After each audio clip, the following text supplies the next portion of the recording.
l'association, on est également promeneur du net. Donc, je ne sais pas si vous connaissez ce dispositif. C'est un dispositif qui avait été initié par la Caisse d'allocation familiale et qui permet à des structures telles que la nôtre d'avoir en fait un contact direct via les réseaux sociaux avec les enfants. Et donc, on a une présence éducative. Et si un enfant, un ado a des problèmes sur les réseaux sociaux et qu'il n'arrive pas à en parler ni à sa famille ou bien au collège, eh bien, il peut venir nous contacter directement sur les réseaux sociaux.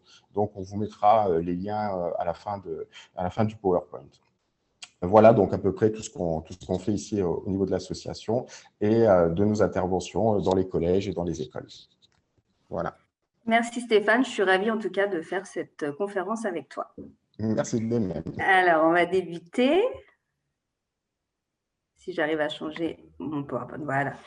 Alors, donc l'objectif commun à tous les réseaux sociaux, ça va être de connecter les gens entre eux et de les aider à interagir ensemble. Et l'expression réseau social désigne un agencement de liens entre des individus et ou des organisations constituant un groupement qui a un sens. La famille, les collègues, un groupe d'amis, une communauté, etc. D'après vous, et donc je vais vous laisser répondre sur le chat, d'après vous, les réseaux sociaux sont interdits au moins de 10 ans, 13 ans, 16 ans ou 18 ans. Peut-être pendant ce temps-là, Stéphane, si tu veux aussi expliquer ton intervention à l'EGANODE. Oui, donc effectivement, avant les vacances scolaires, nous sommes intervenus au collège de l'EGANODE auprès de toutes les classes de 4e, donc plus de 200 élèves, et on leur avait préparé une série de 25 questions sur les réseaux sociaux, et donc notamment cette question de l'âge. Et alors, eh bien, 100% des enfants savaient la bonne réponse, connaissaient la bonne réponse, même si ce n'était pas leurs usages. Donc, je vois effectivement sur le chat beaucoup de bonnes réponses. Effectivement, la bonne réponse, c'est 13 ans.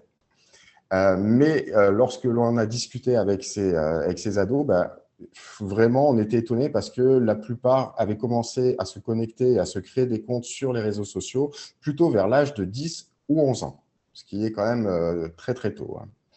Mais effectivement, en France, la loi donc impose normalement une autorisation parentale ou alors ouvrir un compte à partir de 13 ans. D'ailleurs, on voit même que les réseaux sociaux essayent d'avoir des jeunes encore plus jeunes, puisque apparemment Facebook aurait en projet de créer un Instagram pour les moins de 13 ans. Comme ça, il n'y aurait plus ce problème d'âge limite. Effectivement, on n'arrête pas le progrès. Mais je crois qu'il y a déjà eu des sortes de frondes et apparemment, je ne pense pas qu'ils vont réussir à le faire. Ça m'étonnerait. Alors, quelques chiffres d'après We Are Social. Donc, en France, en 2019, alors les chiffres sont sur l'année 2019, ils ont été pris en 2020. Normalement, c'est tous les ans. Je n'ai pas eu ceux de janvier 2021 encore, donc je ne sais pas, c'est en attente. Je pense que le confinement a dû jouer.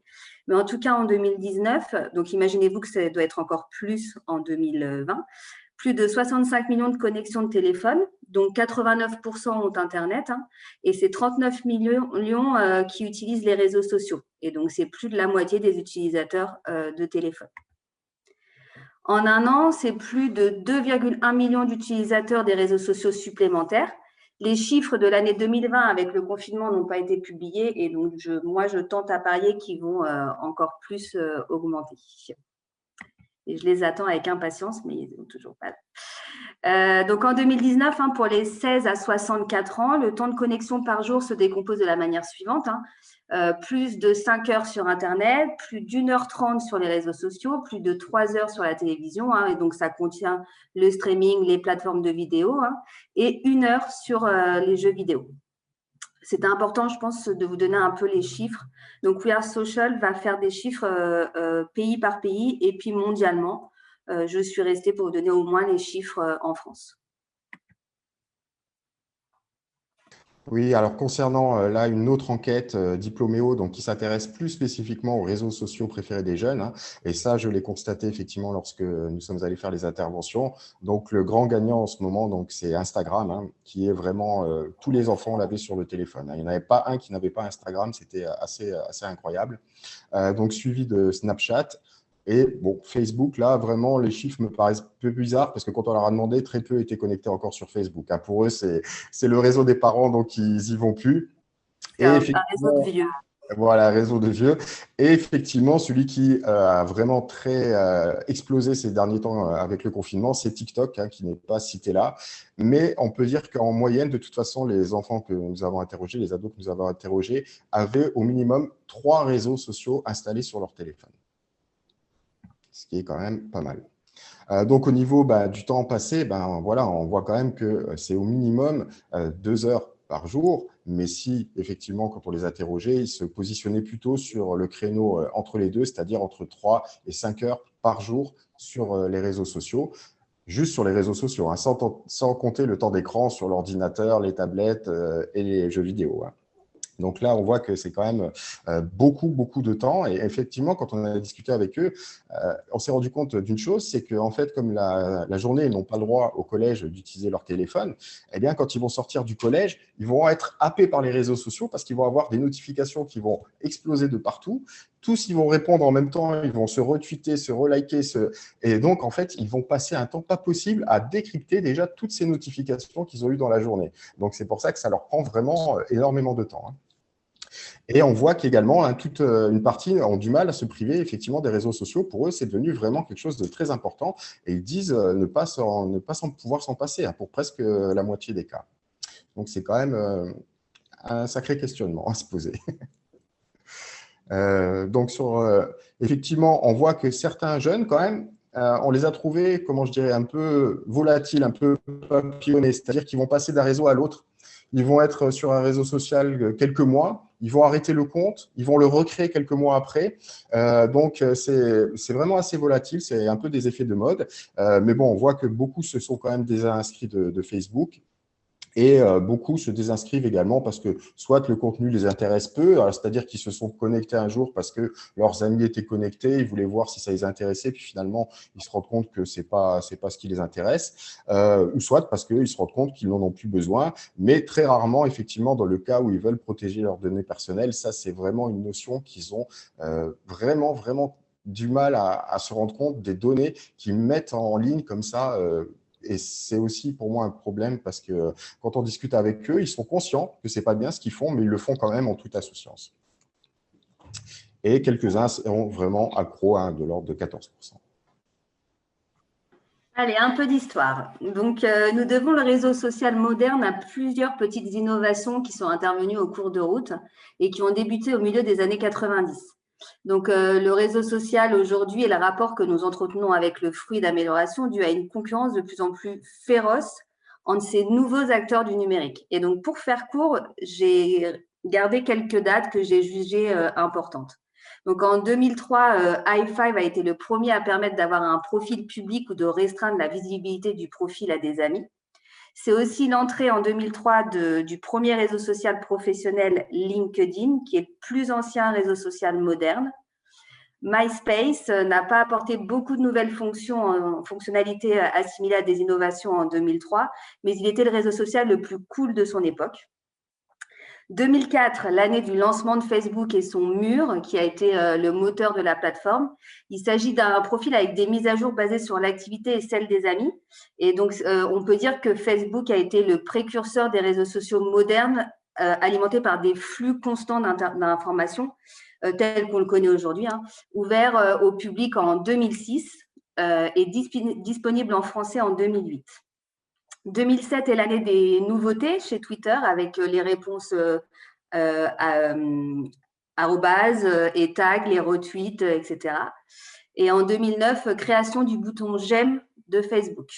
Il a une importance, ce bouton j'aime, cette création en 2009. 2010, premier réseau social uniquement mobile avec Instagram, hein. Donc, depuis son succès, tous les réseaux sociaux sont principalement, voire exclusivement consultés sur des smartphones. Mais Instagram a été vraiment le premier. Et donc, en 2011, Snapchat crée, lui, le contenu éphémère. Donc, ça veut dire qu'on met une photo et elle est censée disparaître au bout de 24 heures. Et en 2013, Snapchat crée les stories. En 2013, Vine a lancé et démocratisé la publication et la personnalisation de courtes vidéos depuis les smartphones. En 2015, Alors, c'est pas très connu, c'est les vidéos en direct avec Mercat. Ça a une très courte durée, mais c'était très influent parce que ce réseau a créé la tendance de la vidéo en direct à partir d'un smartphone, donc de pouvoir filmer ce qui se passe en direct et de le balancer sur les réseaux sociaux. Et 2015-2016, TikTok, qui était avant, ça s'appelait Musical.ly, est devenu un véritable réseau social qui n'est qu'exclusivement vidéo. Et donc, les réseaux sociaux, à travers des innovations impactant notre vie privée, ont permis un nouveau monde et de nouvelles interactions entre les hommes. Mais du coup, la question qu'on se disait tout à l'heure, quelles seront les suivantes innovations de demain? Et on va trouver encore plus, je pense, de nouvelles fonctions, de nouvelles choses qui potentiellement, on devra réapprendre à comment les utiliser correctement, comme on est en train de faire aujourd'hui. Je voulais juste rajouter une petite chose, effectivement, là-dessus, c'est que ce qui a permis ça, effectivement, bah, c'est les téléphones portables qui ont commencé à être dans tous les foyers. Et là, donc, notamment quand on a demandé à l'EGANO aux classes, alors sur l'ensemble des classes, ils avaient tous un téléphone portable, mais ils avaient tous en plus l'abonnement Internet qui était relié au téléphone portable, puisque effectivement, la plupart maintenant des réseaux sociaux, bah, on n'est plus connecté derrière son ordinateur, mais on est bien sur son mobile. Alors nous, justement, on fait des interventions dans les primaires, dès les primaires sur les écrans. Et donc cette année, à la demande de l'ARS, chaque élève est rentré chez soi avec un questionnaire anonyme pour justement pouvoir, en fonction de l'âge, relever des données d'utilisation du téléphone parce que c'est de plus en plus effectivement jeune. Voilà.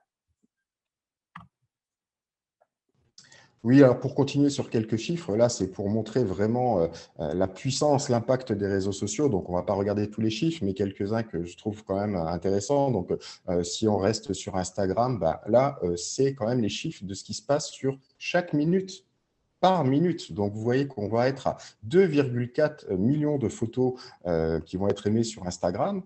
On va être à 350 000 tweets donc sur Twitter et donc 400 heures de vidéos, de nouvelles vidéos qui vont être mises en ligne sur YouTube. Donc, vous imaginez sur une journée, mais c'est incalculable, quoi, hein, ces contenus qui arrivent par milliers, chaque minute, chaque seconde. Mais on reviendra plus tard sur YouTube et on verra que c'est devenu aussi un réseau social, même si pour certains, ça ne l'est pas. Mais nous, on a beaucoup de jeunes et ils sont tous, ils ont un compte YouTube. Alors, pour une bonne utilisation des réseaux sociaux, il va falloir connaître leurs risques. Donc, sur les données privées, quand ils surfent sur Internet, les plus jeunes peuvent diffuser des informations personnelles sans même en avoir conscience. Des données exploitées par les réseaux sociaux à des fins publicitaires et commerciales, mais plus grave encore, ils peuvent être victimes d'usurpation d'identité.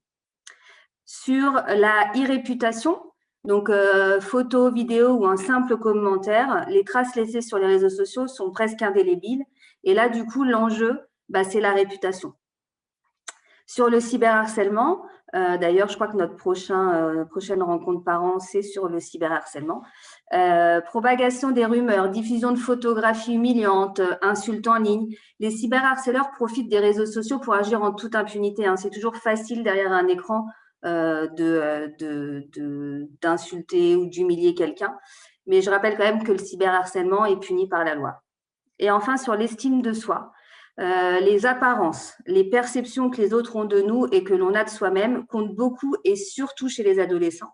Et le sentiment que la vie des autres est mieux, la comparaison est facile. Or, généralement, sur les réseaux sociaux, on va mettre juste les bons moments. Et on va mettre les photos qui nous mettent en valeur, qui sont publiées avec la volonté d'avoir toujours plus de likes, de followers. Et donc là, il va falloir faire attention aussi au désir de popularité parce que certains sont morts pour un selfie ou ont transgressé la loi, juste pour pouvoir faire le dernier selfie à la mode. Donc attention. Et également, je voulais aussi vous dire, notamment là avec le confinement, il y a énormément de jeunes qui ont développé des phobies sociales, des phobies scolaires suite à ce confinement et ce temps passé sur les réseaux sociaux où tout est beau, tout est génial et du coup où le jugement est facile. Et du coup, c'est vrai que les jeunes sont en difficulté à ce niveau-là en ce moment. Et donc, bien évidemment, sur l'information, la facilité d'accès et de production peuvent amener à de la fabrication de fausses informations et en plus à leur diffusion. Donc là, il va falloir faire attention et réfléchir à est-ce que c'est vrai ou pas. Alors, on va vous poser également une petite question. Peut-être que vous voulez répondre. C'est à vous de nous dire, vous, en tant que parent, quels réseaux sociaux utilisez-vous? Est-ce que comme vos enfants, vous en avez plusieurs? Est-ce que vous en avez juste un préféré? Donc, je vous laisse répondre dans le chat et nous mettre quelques réponses pour qu'on en discute ensemble. Juste du coup, comme je n'ai pas accès au chat, est-ce que tu peux me donner un peu les réponses? Bien sûr, je regarde. Les jeunes qui nous suivent aussi peuvent répondre. Hein. Alors, pour l'instant, je vois notamment plutôt Facebook, WhatsApp. Oui, WhatsApp également. Ouais. Ouais. Mais la plupart des personnes qui répondent, Facebook et WhatsApp, ce sont des parents. Oui, tout à fait, oui. Ah, une personne qui nous parle de LinkedIn, c'est vrai qu'on n'en a pas, Oui. parlé. Non, Mais on va peut-être pas trop en parler, mais effectivement, c'est professionnel. Peut-être, je ne sais plus si on fait un focus dessus, peut-être, mais c'est plus professionnel, oui. Un jeune qui se distingue, qui nous parle de Discord. Également, on va peut-être en parler aussi tout à l'heure. Mais sinon, ouais, on est vraiment sur Facebook et WhatsApp pour la plupart des réponses. Je vous remercie. Merci beaucoup.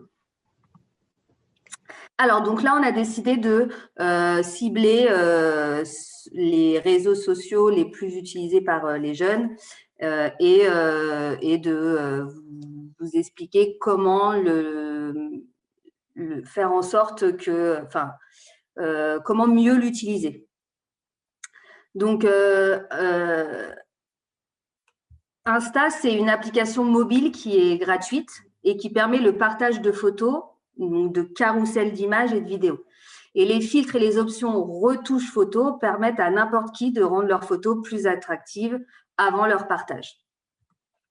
Donc, Insta a été racheté par Facebook. Hein, c'est un concurrent de Snapchat, qui est un autre réseau social, on va en parler tout à l'heure. Et donc, c'est 1 million d'utilisateurs de la fonction Les Stories. Il s'agit d'un contenu photo ou vidéo ou une série de contenus que l'on publie qui s'effacent automatiquement après 24 heures. Et vous pouvez publier des contenus sur le feed qui est la galerie photo d'un compte Instagram. C'est un flux de données. D'accord? Donc là, pour l'utiliser au mieux, cet Instagram, je vais vous inviter à configurer les paramètres de sécurité d'Instagram et d'établir un mot de passe fort, long et unique et d'activer l'authentification à 2 facteurs pour éviter que votre mot de passe ne soit divulgué. Parce que chaque fois que quelqu'un, y compris vous, essaie de se connecter à votre compte depuis un autre dispositif, le réseau social va vous demander de saisir le mot de passe à usage unique que vous avez reçu par SMS ou qui a été généré par une application spéciale. Donc, vous êtes ainsi informé de toutes les tentatives de connexion et comme ça, il est désormais impossible de pirater votre compte sans ce code.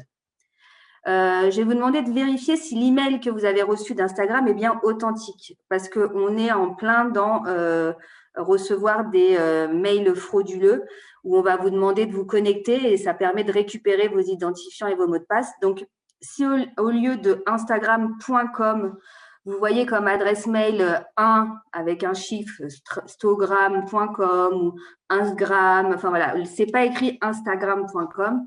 Alors abandonnez rapidement la page, cessez de rentrer vos informations personnelles.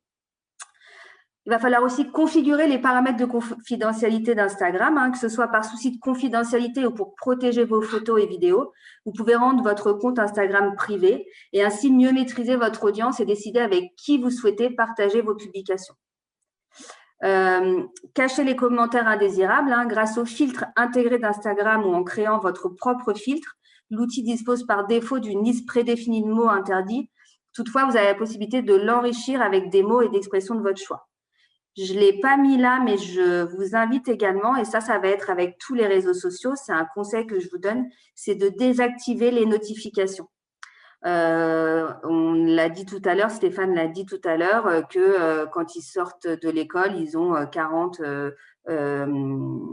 notifications et donc du coup, c'est vrai qu'ils sont souvent à la sortie de l'école.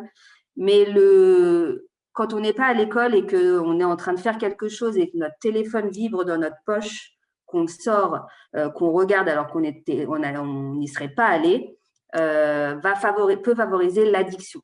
Donc, en fait, si je peux vous donner un conseil également, c'est de désactiver les notifications. Et en fait, vous n'allez regarder votre réseau social que quand vous le voulez et que quand vous avez le temps et que vous le pouvez.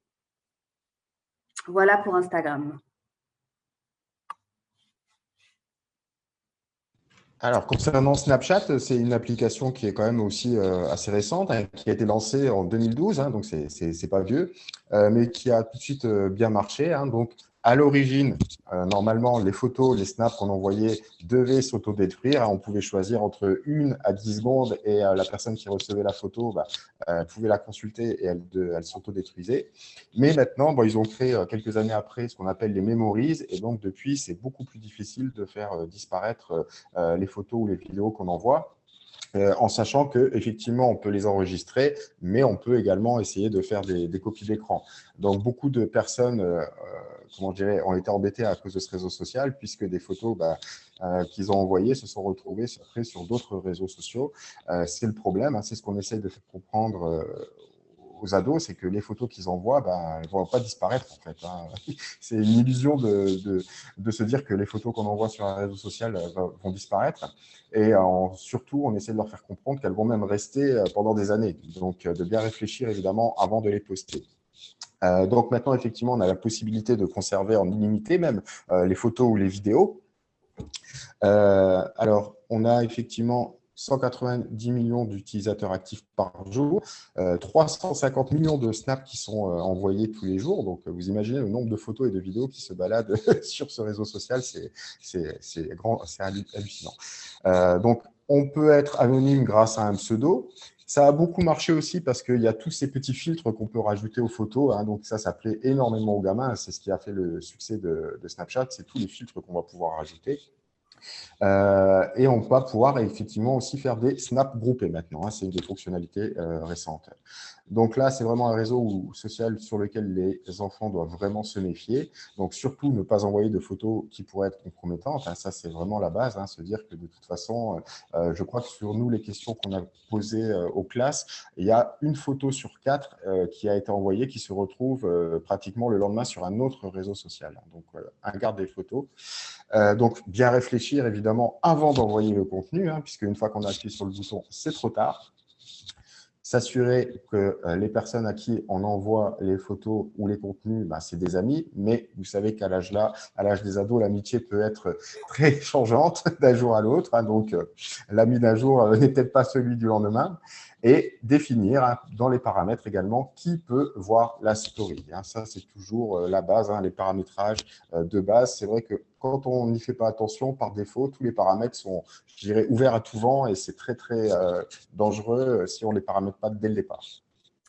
Je voudrais juste rajouter qu'effectivement, pour Snapchat, il est possible de faire une capture d'écran. Si la photo a été prise en instantané, c'est-à-dire vous prenez une photo, vous l'envoyez, la personne fait une capture d'écran, vous êtes au courant que la personne a fait une capture d'écran. Par contre, si vous prenez une photo qui est dans votre galerie, c'est-à-dire elle a déjà été prise, vous la prenez, vous la postez sur Snapchat, la personne peut faire une capture d'écran sans jamais que vous soyez au courant. Alors, TikTok. Donc, TikTok qui a explosé en nouveaux comptes pendant le confinement est une application mobile gratuite qui permet de prendre de courtes vidéos et d'y associer de la musique, des enregistrements de films, des sons, etc. Et il permet lui aussi l'ajout de filtres et effets sur les vidéos. On est plutôt beau gosse sur TikTok. Donc, c'est anciennement Musical.ly. Donc au mois de mars 2020, donc c'est juste avant le confinement, enfin juste au début du confinement, il y avait 65 millions de téléchargements dans le monde et plus de 2 milliards pendant la période de confinement. Sachez qu'il est toutefois déconseillé aux moins de 12 ans car il peut contenir des propos, des images ou des mouvements de danse explicites ou inappropriés. Le mode du compte est public par défaut. C'est ce que disait tout à l'heure Stéphane sur Snapchat. Donc, le premier conseil est bien évidemment de configurer les paramètres de confidentialité et de passer le compte en mode privé. Et c'est déjà une meilleure option, surtout pour les jeunes consommateurs. Je vous invite à désactiver l'option « Autoriser les autres à me trouver ». Ça va permettre de limiter d'être contacté par des inconnus. Empêcher le téléchargement des vidéos et désactiver les commentaires ou ne les autoriser qu'aux amis. Comme ça, les commentaires seront un peu plus… on aura moins de risques de voir des contenus inappropriés et on va quand même comme ça se protéger du harcèlement. Et vous pouvez aussi activer le mode restreint pour filtrer les contenus inappropriés sur l'application.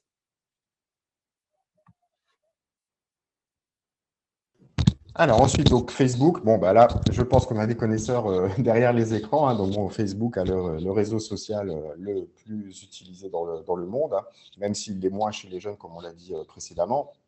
Donc, qui s'est enrichi au fur et à mesure du temps de plein de fonctionnalités. La fonctionnalité Messenger qui permet de discuter, qui a été suivie très rapidement par Messenger Kids.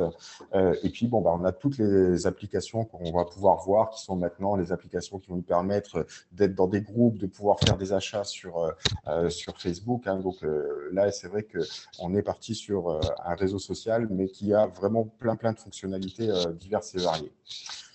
Pourtant, depuis le début, on a toujours eu des problèmes quant aux données personnelles. Hein. Il y a eu beaucoup de fuites de données. Je crois qu'il y en a eu encore récemment où il y a des millions de numéros de téléphone qui ont été comme ça disponibles sur des bases de données sur Internet.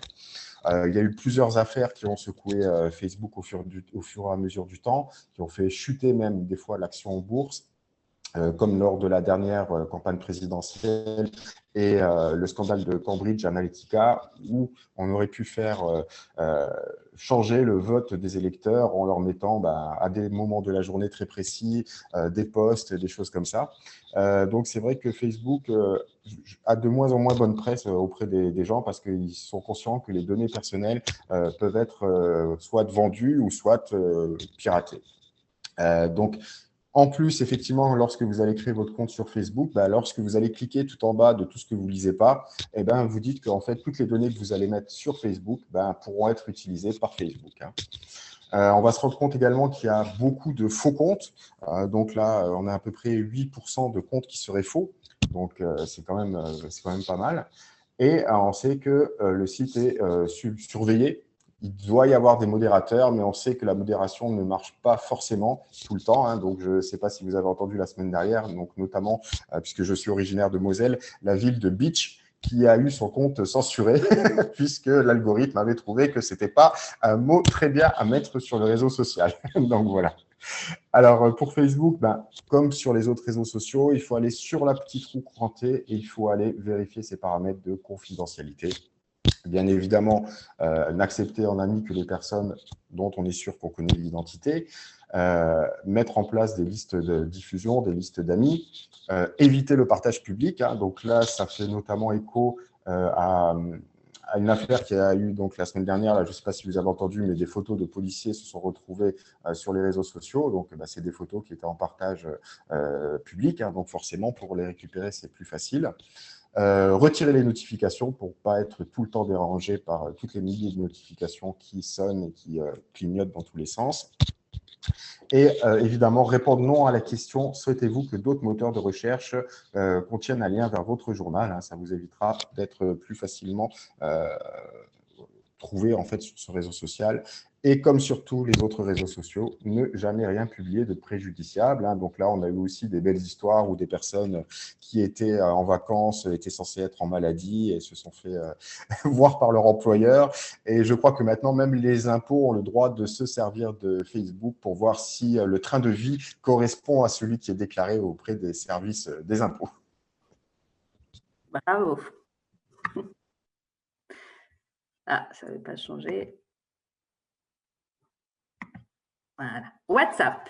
Donc, WhatsApp est une application mobile gratuite pour appeler et envoyer des messages gratuitement dans le monde si on a une connexion Internet. Donc, c'est un réseau social qui est très sécurisé et qui permet d'interagir avec ses contacts en partageant des statuts. Il a été racheté par Facebook. Il est interdit aux moins de 16 ans. Et comme je vous le disais, il est très sécurisé. Mais je vous invite quand même à retirer les notifications, hein, toujours dans un souci de surconsommation et de n'accepter que les personnes dont vous connaissez assurément l'identité et en qui vous avez un minimum confiance. WhatsApp,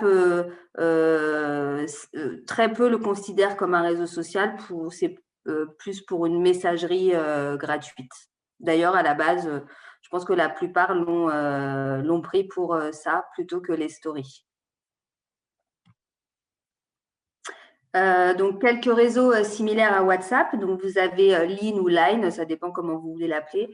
Avec en plus là, il y a de nombreux émoticônes, hein. Ce sont donc des petites images dans un message électronique pour former un visage stylisé qui exprime une émotion, et de nombreux emojis animés, toujours pour exprimer une émotion, représenter un personnage ou une action.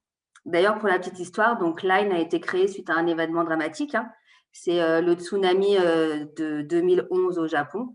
Les rescapés se sont retrouvés dans l'incapacité de donner des nouvelles à leurs proches, et donc il n'y avait plus aucun réseau de téléphone mobile ne fonctionnait. Et donc le seul moyen de téléphoner qui restait était à l'ancienne les bonnes vieilles cabines téléphoniques publiques. Et donc elles étaient alors prises d'assaut par la foule, et dans un souci d'organisation, les Japonais s'étaient installés en file indienne, parfois interminable, pour attendre leur tour. Et vous avez aussi, donc similaire à WhatsApp, Tencent QQ, qui est utilisé beaucoup en Chine par les étudiants de moins de 21 ans. Ça permet de créer des groupes de discussion et d'échanger entre eux. Et là, la particularité, c'est qu'en un clic, on a la traduction du message qu'on a reçu.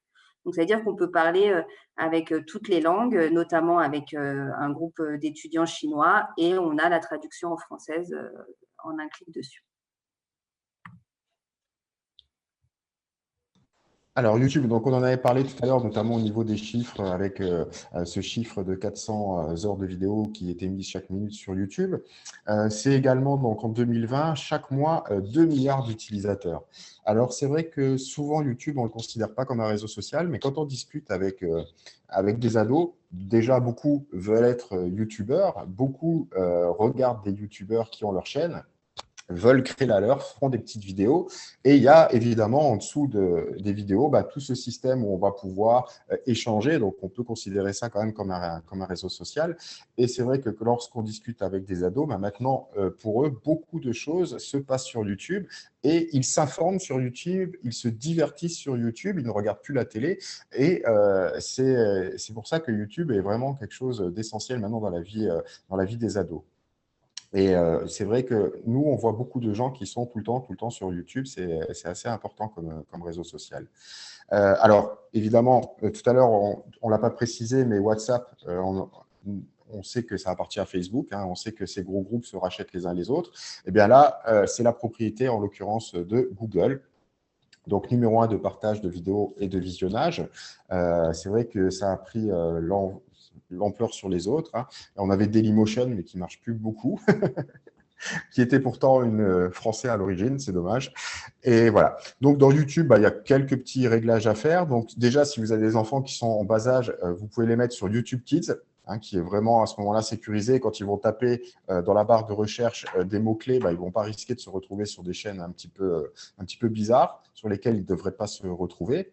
Mais sinon, qu'est-ce qu'on peut faire? On peut activer le mode restreint, désactiver la lecture automatique des vidéos. Alors ça, c'est plus dans un souci où on veut s'arrêter de regarder des vidéos au fur et à mesure de la journée, parce que sinon, on est happé. Ça continue, ça s'arrête jamais, hein. C'est un peu comme quand on est en train de regarder son mur, on peut descendre, ça s'arrête jamais non plus. Ça s'appelle du binge watching. Voilà, qu'on peut faire également avec les séries, hein, comme Netflix. Voilà. Et en plus, moi, j'avais trouvé une petite extension que j'utilise personnellement qui s'appelle uBlock, qu'on peut installer sur Firefox ou sur Chrome, et qui permet de zapper les premières publicités à chaque fois qu'on lance une vidéo de YouTube, pour éviter, en plus de se farcir une publicité dès qu'on regarde une vidéo, parce que si vous êtes comme les ados, on regarde 10 secondes, on clique sur une autre, donc on a à nouveau une nouvelle publicité, on regarde 10 secondes, on clique, on a à nouveau une nouvelle publicité, hein. Donc c'est vrai que si on peut éviter d'avoir toutes ces pubs, c'est plus sympa.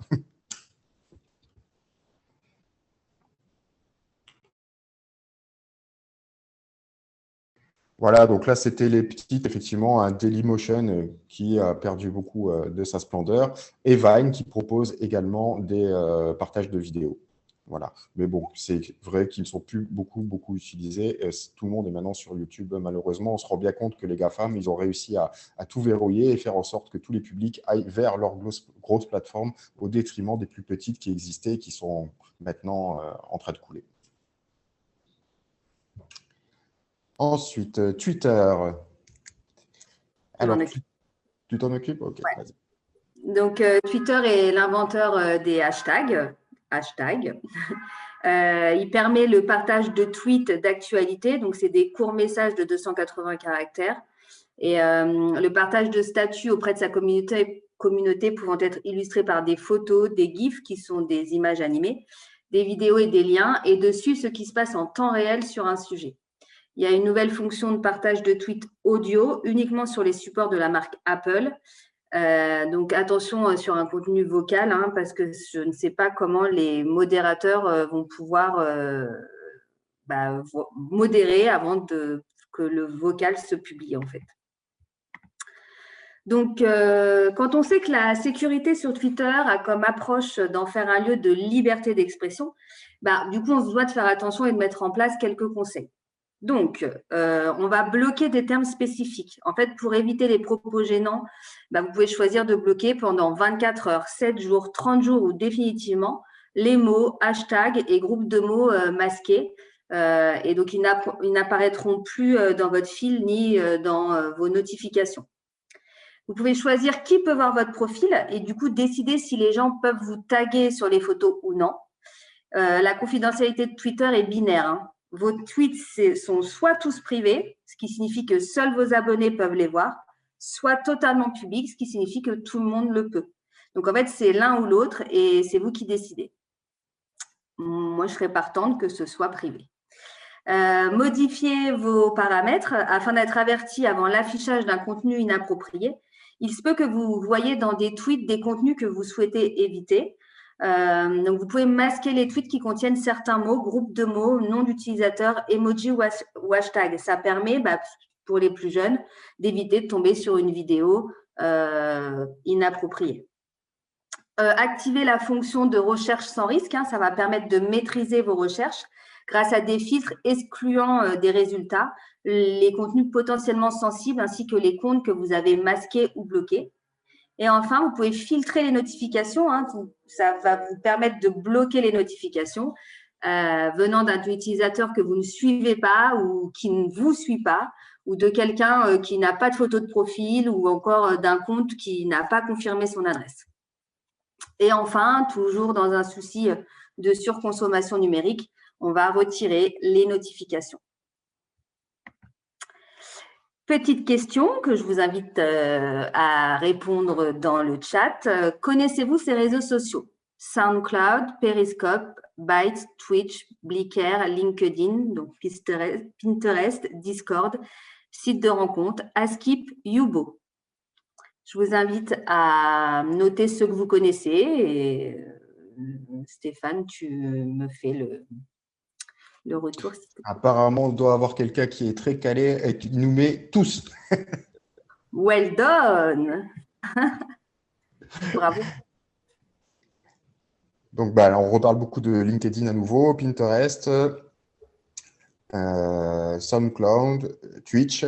Donc, Twitch qui marche vraiment très bien maintenant, actuellement. Ouais. Par contre, effectivement, je n'ai pas de réponse sur les deux derniers, Askip, Yubo. Ok. Alors, donc SoundCloud qui est dédié au podcast, qui est un moyen technologique pour diffuser sur Internet des fichiers audio, vidéo et à la musique. Donc, ça permet l'écoute de musique gratuite d'artistes plus ou moins connus. Et donc, pour les professionnels, il va permettre de tester gratuitement les retours auprès d'une audience. Donc, il y a 3 abonnements de disponibles et il y en a 2 payants. Ça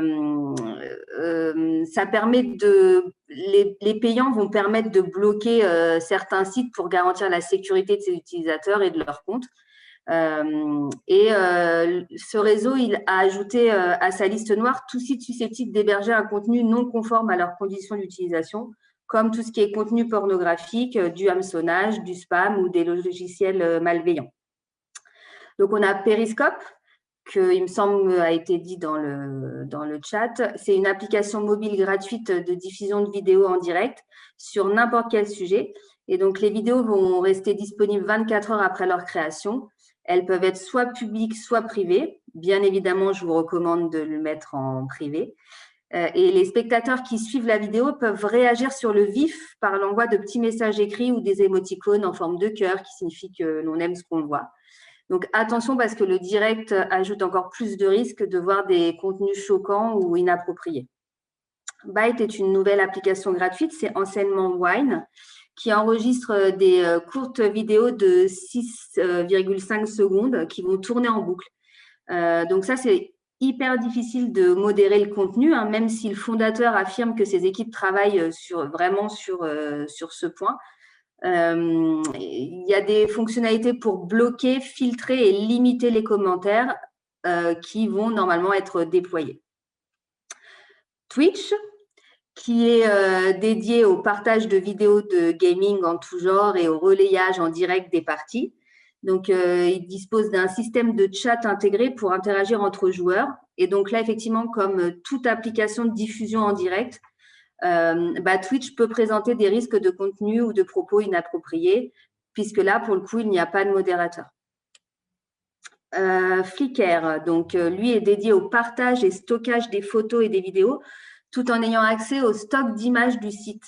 Ça va être utilisé par les utilisateurs comme une banque d'images libre de droit pour trouver de l'inspiration.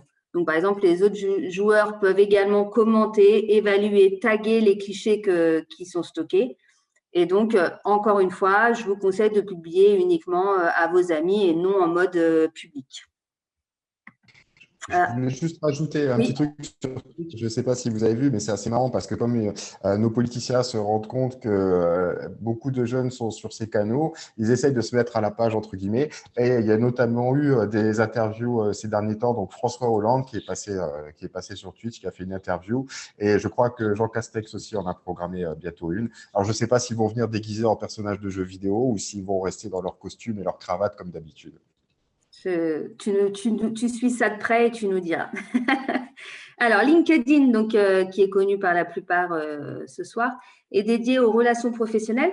Donc, ce réseau permet de créer un CV en ligne, de suivre des entrepreneurs influents, de partager ses propres articles et d'être en contact avec d'autres professionnels. Donc, il est très utile dans la recherche d'emploi ou d'un employé. Vous pouvez modifier votre profil pour que celui-ci soit accessible uniquement aux membres. Si votre profil est public, tout le monde y aura accès par simple recherche sur le net. Parce que votre compte LinkedIn est relié à Google. Donc, si par exemple, j'ai un compte LinkedIn que je ne l'ai pas rendu accessible aux membres, en mettant Justine Meursault sur Google, vous aurez accès directement à mon profil. Pinterest, donc lui est dédié au partage de photos et de vidéos sur un board, donc un tableau. Donc, épingler vos photos préférées sur le board correspond à un thème de votre choix. Alors, il y a cuisine, mode, jardin, maison, bricolage, déco. Et Pinterest, par contre, ne dispose d'aucun système de vérification en place pour repérer les faux comptes. Donc, assurez-vous que l'option « Masquer votre profil » pour les moteurs de recherche soit activée. Hein, comme ça, on ne vous retrouve pas sur les moteurs de recherche comme Google en tapant votre nom. Et il est aussi recommandé d'effacer l'historique des recherches. Utilisez les options de sécurité pour vérifier que vous êtes la seule personne à vous connecter à votre compte. Et enfin, les deux derniers, Askip et Yubo. Donc, Askip est une application mobile qui permet de recevoir des messages anonymes reliés aux autres réseaux sociaux.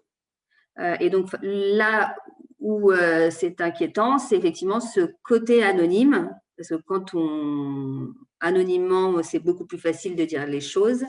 Ça va augmenter les risques d'injures, d'harcèlement, d'humiliation, etc. Et Yubo est une application mobile qui va être dédiée à des rencontres amicales localisées, qui peut faire penser à un Tinder version ado. Et donc, attention, il existe des chats, des achats intégrés. Je ne l'ai pas mis en logo, mais je voulais vous parler de Plaiz, Plaiz, qui est une nouvelle application française qui est 100% gratuite pour les 100 000 premiers adhérents. Et en fait, cette application, j'attends de voir comment on peut la sécuriser, mais en fait, elle va entendre rassembler des passionnés de mode. Et en fait, sur cette application, les membres n'ont pas besoin de construire leur communauté, c'est-à-dire qu'ils ne vont pas chercher des amis. Ils sont connectés avec ceux qui partagent les mêmes goûts d'eux dès l'inscription. Parce qu'en fait, quand on s'inscrit sur Plaise, on remplit un questionnaire et en fonction de ce qu'on aime par rapport à la mode, eh ben, on va se retrouver dans un groupe. Donc, à ce moment-là, on rejoint un gang de styles. Donc là, du coup, on peut imaginer les risques sur le fait de ne connaître aucun membre. Hein. Et donc là, ils ont rajouté, donc Plaise, j'en ai entendu parler l'année dernière, et là, ils ont rajouté des fonctionnalités qui vont arriver pour faire accroître ce réseau. Ils écrivent on peut gagner de l'argent en postant ses looks. Que les looks sont analysés et que des vêtements similaires sont proposés. Et s'il y a des acheteurs sur ces vêtements similaires, tu es rémunéré. Donc, il y a une option vente et achat de vêtements et aussi une option de don de vêtements. Et ils te garantissent 6 000 vues, donc tu deviens d'office influenceur et tu peux alors rentrer en relation avec les marques via la plateforme. Voilà la façon de Plaise d'attraper un peu des personnes sur leur réseau en promettant d'être rémunérés par rapport à des photos qu'ils vont poster d'eux. Donc, j'attends un peu de voir comment ce nouveau réseau social évolue. On garde l'œil. Donc maintenant, on va vous demander à nouveau un petit sondage. Vous, est-ce que vous pouvez nous dire à peu près, si vous le savez, combien de temps vous passez sur les réseaux sociaux par jour, évidemment. Donc moins d'une heure, on reste un peu sur les bases qu'on avait vues au début. Donc moins d'une heure, entre 1 heure et 3 heures ou plus de 3 heures. Alors, entre 1 heure et 3 heures, entre 1 heure et 3 heures. Oh, nous sommes avec des personnes raisonnables. Moins d'une heure, moins d'une heure. Moins d'une heure dans la semaine. Alors là, carrément. Et la personne qui connaissait tous les réseaux sociaux? La personne qui connaît. Oh là, 3, 4, 5. Ok. Je plaisante bien évidemment. On peut connaître qu'un seul réseau social et rester plus de 3 heures. Oui. Donc ça va, on est ado. Alors, une personne ado me dit plus de 3 heures. Bon, ça va. Ouais. Il y a d'après une enquête réalisée par la CNIL, qui est la Commission nationale de l'informatique et des libertés, elle date de juin 2017, donc ça a probablement encore beaucoup évolué. 63% des 11-14 ans étaient inscrits sur au moins un réseau social. Et donc, le temps d'usage des écrans par les enfants apparaissent aujourd'hui souvent excessif, générant des dommages et détournant l'enfant d'autres activités jugées essentielles pour son développement psychique, physique et émotionnel. Et il faudrait donc parvenir à un accord dans un dialogue avec les enfants sur l'intérêt de limiter l'usage des écrans en mesurant et limitant le temps passé. D'ailleurs, à ce propos, j'ai une réponse là d'une personne qui me met mon ado de points, plus de 4 heures si on ne l'arrête pas. Donc, c'est exactement Effectivement. ce que tu disais. Effectivement. On va voir un peu après comment on a ciblé les réseaux sociaux et après on va voir un peu comment on peut limiter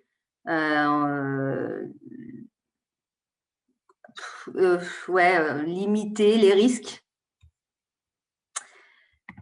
Tu nous parles des défis?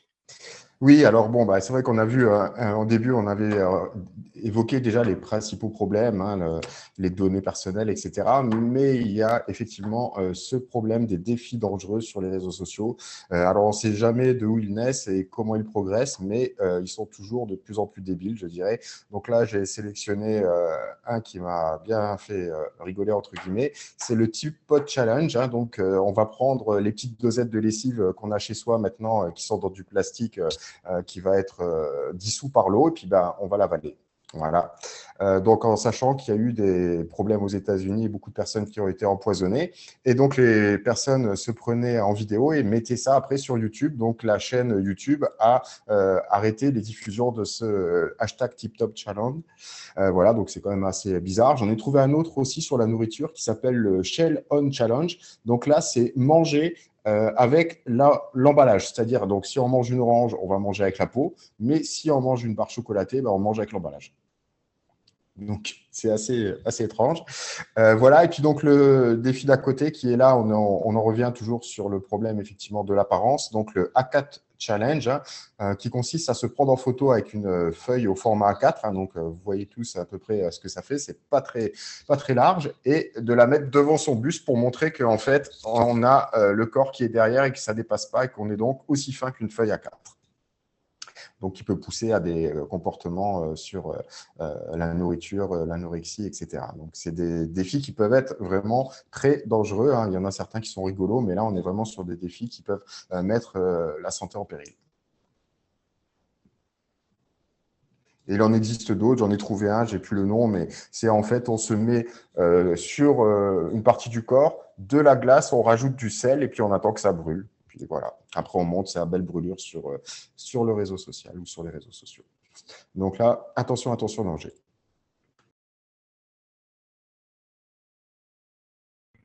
Alors, donc les risques des réseaux sociaux et du numérique peuvent être limités en accompagnant le nouvel utilisateur. Ce que je vais vous dire, on n'a pas de solution miracle, mais en amont, en tout cas, on va essayer un maximum de respecter l'âge minimum d'inscription, en général autour de 13 ans. Je vous invite vraiment à instaurer un dialogue avec vos enfants. Si vous privez vos enfants, ils vont probablement ouvrir un compte derrière votre dos. Et le jour où si un jour ils ont un problème, ils ne pourront pas vous en parler puisque ils sont censés pas avoir de compte. Donc, je vous invite à instaurer vraiment un dialogue avec vos enfants et de leur apprendre à identifier le type d'informations personnelles et sur quel site ils peuvent les divulguer ou pas. De bien choisir son identifiant et son mot de passe pour éviter de se faire pirater son identité, d'inciter vos enfants à être prudents avec les réseaux sociaux, hein, mettre son profil, on l'a dit, on l'a répété, mais en mode privé, ne pas créer des choses trop personnelles et si besoin, installer un contrôle parental au moins des nouveaux contacts pour savoir qui peut voir le profil de vos enfants. Persuadez vos enfants de ne pas accepter de rendez-vous pris sur Internet sans vous en parler. Beaucoup, par exemple sur Insta, beaucoup se créent des amis aussi un peu par communauté, ils ne se sont jamais vus, ils se parlent tous les jours sur Insta. Et de temps en temps, si par exemple on va en vacances dans telle ville et que la personne est dans cette ville-là, ils vont avoir envie de se rencontrer.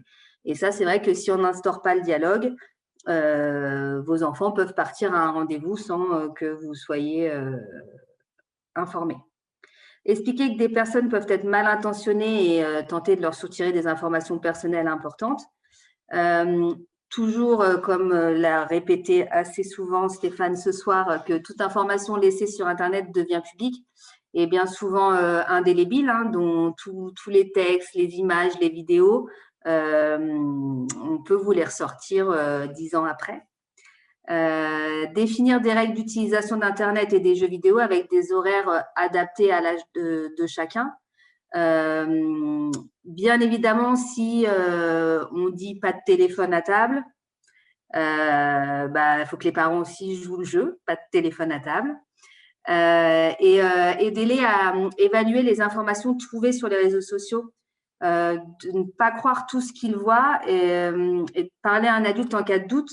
En tout cas, ça peut permettre de développer l'esprit critique, hein, savoir ce qui est vrai, ce qui n'est pas vrai. De se poser des questions avant de retweeter, refollow, enfin de repartager l'information. Alors évidemment, comme tu l'as dit, je pense que la meilleure des façons, c'est d'avoir un dialogue et évidemment d'avoir un dialogue dans le calme, hein. C'est sûr que si on commence à s'énerver, la communication risque d'être coupée et ça risque d'être encore plus difficile. Donc, c'est mieux de dialoguer de façon ouverte avec les ados, de leur poser des questions sur leurs usages, hein, parce que bien souvent, on croit savoir, mais on n'est pas sûr effectivement de ce qu'ils font. Donc, peut-être leur poser la question, c'est une bonne idée. Évidemment, éviter d'interdire bêtement, parce que de toute façon, on sait très bien que si on interdit, ça n'empêchera pas qu'à la cour de récréation, ils puissent prendre le téléphone d'un copain et puis de se mettre quand même sur un réseau social. On a notamment là, avec les ados de Legano, on s'est rendu compte que comme ils sont malins, à cet âge-là, ils peuvent également avoir plusieurs profils. Donc, ils donnent le profil pour que les parents puissent regarder les jolis posts et puis le profil un petit peu plus underground, je dirais, hein. Donc, voilà. On ne peut pas interdire, je crois que c'est plus possible maintenant. Surtout s'ils ont le téléphone avec Internet maintenant, je ne vois pas comment l'interdire. Donc, bien évidemment, leur savoir qu'ils ont des adultes autour d'eux vers qui se tourner et qui vont pouvoir les aider en cas de problème. Hein, ça, c'est la base, évidemment. Donc, je vous rappelle également donc, que nous, on est promeneurs du net. Hein, donc, c'est aussi dans cette optique que ce dispositif a été créé pour pouvoir avoir une présence sur les réseaux sociaux en cas de problème si les enfants ou les ados veulent nous joindre. Donc, être ami avec eux, ce n'est pas une bonne idée. De toute façon, comme je vous disais, ils seront amis sur le profil qu'ils ont envie de vous faire voir et celui celui qui est un peu plus caché, vous n'y aurez pas accès. Donc, puis bon, ça fait un peu espion comme ça. Donc, je ne sais pas si quand on est ado, on a vraiment envie d'avoir ses parents tout le temps sur le dos, même sur les réseaux sociaux. Voilà, ne pas donner plus d'importance non plus à un j'aime qu'il aurait mis sur un réseau social. Faut vraiment penser qu'ils sont découverts de l'internet, hein, et que forcément c'est pas empirique, hein, donc il faut leur donner des bons conseils aussi parce que ça s'en prend pas comme ça tout seul, les réseaux sociaux, hein. Ils arrivent, ils sont lâchés comme ça à 12-13 ans sur les plateformes. Voilà, donc c'est une éducation aussi qui a à faire dès le plus jeune âge, hein. Donc tu l'as même souligné toi Justine, maintenant vous commencez en primaire, hein, parce que effectivement quand nous, là, on est intervenu, je trouve que déjà intervenir en quatrième, c'est déjà bien trop tard. Il faudrait déjà intervenir sur ce type de comportement dès la sixième, hein. Donc voilà. Et effectivement, il y a quelques applications qu'on a testées, mais qui ne sont pas miraculeuses. Donc Bodyguard, qui permet de mettre des petits curseurs et de protéger contre les insultes, contre ces choses comme ça. Et j'ai testé une autre application qui s'appelle Family Link. Mais là, c'est une application que vous installez sur le téléphone de votre enfant et sur le vôtre. Et à ce moment-là, vous pouvez voir le temps qui passe sur toutes les applications et vous pouvez même couper une application. Si vous voyez que ça fait 6 heures qu'il est sur Instagram, de votre téléphone, vous pouvez couper. Mais bon, ça, c'est aussi par le dialogue que ça s'instaure parce que si vous mettez une appli comme ça, espion, dans le téléphone de votre ado, je pense qu'il va vous en vouloir et va faire la tête pendant un moment. Donc, il n'y a pas d'application miracle qui fonctionne au niveau de la prévention. On en a testé quelques-unes, mais rien n'est satisfaisant. Donc, il n'y a vraiment que l'éducation et le bon sens qui peuvent faire que sur ce sujet, on va être armé ou pas. Moi, je vais vous conseiller également d'accompagner en fait votre enfant. Un exemple tout bête,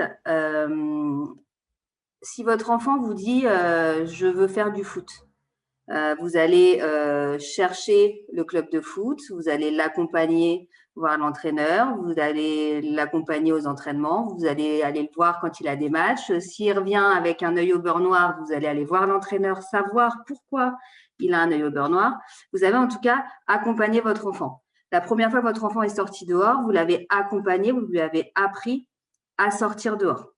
Là, sur Internet, en règle générale, et donc les réseaux sociaux, je sais que notre génération, on n'est pas né avec. Là, nos enfants sont nés avec.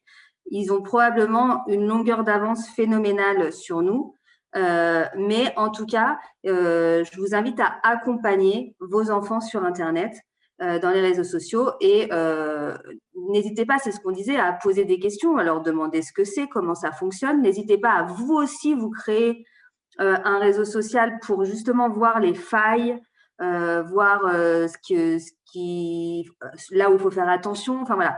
Ne vous dites pas ah mais de toute façon je suis débordée, j'y connais rien, j'y comprends rien, et de lâcher un peu l'affaire. Je vous invite donc à faire avec, à poser des questions, en tout cas accompagner votre enfant dans l'utilisation d'Internet, ce qui permettra par la suite que le jeune soit plus alerte, en tout cas, sur les risques. Je crois qu'il est important aussi de leur faire prendre conscience du temps qu'ils passent sur les réseaux sociaux. Donc, je crois que sur Android, quand on va sur les paramètres de la batterie, on peut voir les différentes applications qu'on a utilisées, le temps qu'on a passé sur les applications. Donc là, c'est moins intrusif, c'est juste lui dire en fin de journée ou avant qu'il aille se coucher, tiens, est-ce que tu peux regarder sur ton téléphone, voir à peu près combien de temps tu as passé sur TikTok, combien de temps tu as passé sur Instagram et faire un petit peu la somme des applications qui ont été utilisées au cours de la journée. Ça peut être un moyen aussi de commencer à amorcer le dialogue. Après, ça pareil, c'est un conseil que je conseille aux personnes avant d'avoir donné le téléphone. Le deal, c'est peut-être de dire que le soir, la nuit, pas de téléphone dans la chambre. Comme ça, déjà, on évite d'être réveillé avec les notifications, on évite énormément de choses. Bien évidemment, si votre enfant, vous n'avez pas mis cette règle-là, ça va être compliqué à demander à un ado de 15 ou 16 ans de reprendre le téléphone la nuit. Mais en tout cas, pour ceux qui n'ont pas encore commencé, je vous invite vraiment à au moins… En fait, mettez des règles qui sont importantes pour vous. Si vous voulez commencer en disant c'est 1 heure par jour ou par semaine, mais il faut s'y tenir. Mais par contre, ce qui est important, c'est pas de téléphone la nuit, au moins, parce que c'est jusqu'à pas d'heure. Certains jeunes ont le téléphone la nuit et c'est jusqu'à pas d'heure. Et du coup, c'est réveillé en plein milieu de la nuit. Donc, après, manque de sommeil, etc. L'école, on est fatigué. Voilà. Donc, ça, c'est des conseils, mais forcément, là, je ne sais pas sur les ados qu'on a ici ce soir, si vous avez le droit au téléphone la nuit, et si on vous dit, non, en fait, maintenant, tu prends plus ton téléphone la nuit, je ne suis pas sûre que vous allez apprécier notre conférence.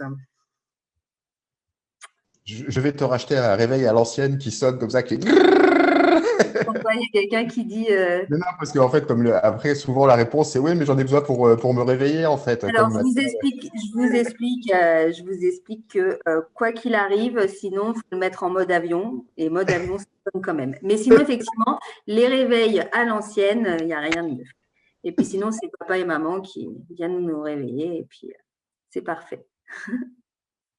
Alors, quelques ressources. Alors, j'ai pris des ressources basiques et d'autres un peu plus… voilà. Enfin, j'ai fait un choix. Après, il y en a une quantité monstre. Donc, je vous en ai parlé tout à l'heure. Donc, c'est quelques ressources vont vous permettre de mieux comprendre et mieux appréhender le numérique en règle générale, pas que les réseaux sociaux. Donc, la CNIL, qui est, donc, je vous en ai parlé tout à l'heure, la Commission nationale de l'informatique et des libertés, qui a été créée en 1978 par la loi informatique et liberté. Donc, c'est une autorité administrative indépendante qui est composée d'un collège de 18 membres et d'une équipe d'agents contractuels de l'État. Et en fait, elle a pour mission d'informer et de protéger, d'accompagner et de conseiller, d'anticiper et d'innover et contrôler et sanctionner. Donc, ça, c'est la CNIL. Vous avez le site cybermalveillance.gouv qui a pour mission d'aider les entreprises, les particuliers et les collectivités victimes de cybermalveillance, de les informer sur les menaces numériques et de leur donner les moyens de se défendre. Sachez que là, les grands groupes sont en train de se faire pirater toutes leurs données. Donc, faites attention au niveau aussi de tout ce qui est vos données personnelles dès que vous le créez. Il y a énormément en ce moment de personnes qui récupèrent ces données via Facebook d'ailleurs. Je ne sais plus, Facebook, c'est combien 20 000 qui se sont fait pirater là, il n'y a pas longtemps? Tu sais, 20 millions, oui. 20 millions, pardon. Non, oui, excuse-moi.